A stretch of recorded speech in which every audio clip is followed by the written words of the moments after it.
ایک نوجوان صحابی تھا، اس کی شادی کی پہلی رات تھی، دلہن گھر میں انتظار میں بیٹھی ہے۔ یہ نوجوان میرے حضور کے پیچھے عشاء کی نماز پڑھنے مسجد نبوی میں گیا۔ نماز کے بعد اس نے معمول کے مطابق جیسے ہی میرے حضور علیہ السلام کا چہرہ دیکھا تو اسے بھول گئی اپنی شادی، بھول گئی اپنی دلہن، آقا کے جلووں میں اس طرح کھویا اسے پتہ ہی نہ رہا کہ آج میری سہاگ رات ہے۔ ہائے، یہ دلہا صحابی میرے حضور علیہ السلام کو تکتا چلا جا رہا ہے۔ کافی وقت گزرنے کے بعد میرے حضور نے خود فرمایا، دلہے میاں تیری شادی کی پہلی رات ہے، دلہن تیرا انتظار کر رہی ہے، جانا اپنی دلہن کے پاس۔ کہا حضور جیسے آپ کا حکم۔ یہ صحابی درود پڑھتا ہوا اٹھا، اپنے گھر میں دلہن کے کمرے کے اندر داخل ہوا، جوتے اتارے، دلہن کی چارپائی پہ بیٹھا۔ اب جیسے ہی جوان کا ہاتھ گیا دلہن کے گھونگھٹ کی طرف کہ چہرے سے کپڑا ہٹا کر اپنی شریک حیات سے محبت بھری باتیں کر لوں، قریب تھا کہ دلہا دلہن آپس میں ہم کلام کرتے،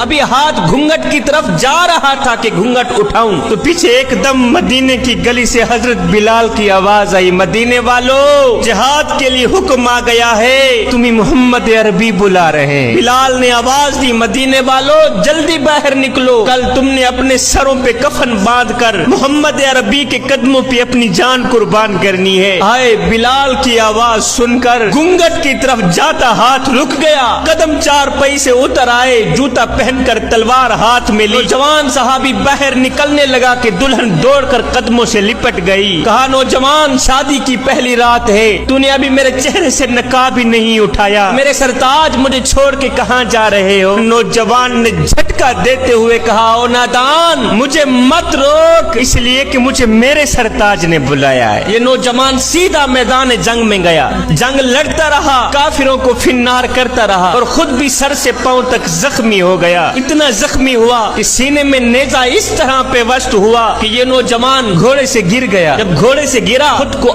آقا کی طرف گھسیٹتا چلا جا رہا۔ صحابی قریب آئے، نوجوان کدھر کو جا رہا ہے؟ کہا صحابیو مجھے مت روکو، میرا وقت آخر آ گیا ہے، چاہتا ہوں جس محبوب کے لیے اپنی سہاگ رات لٹائی ہے، اس محبوب کو آتے دیکھا تھا، بس اسی کو جاتے دیکھنا چاہتا ہوں۔ صحابی اس دلہے کو اٹھانے لگے کہ اسے آقا کی طرف لے جائیں، ادھر سے آقا نے آواز دی، صحابیو میرے دلہے کو میرے پاس نہ لے آنا، اسے میرے پاس نہ لے آنا، اس لیے کہ آج میں اپنی امت کے جوانوں کو بتانا چاہتا ہوں کہ جوانوں جو بھی میرے مشن اور دین کے لیے اپنی سہاگ راتیں لٹا دیتے ہیں پھر وہ مجھے ملنے نہیں آتے بلکہ انہیں ملنے محمد خود چل کے جاتا ہے۔ پھر حضور علیہ السلام نے دوسرے صحابیوں کو بلایا، کہا صحابیو آج جس نے دنیا میں جنتی کو دیکھنا ہے وہ میرے دلہے کو دیکھ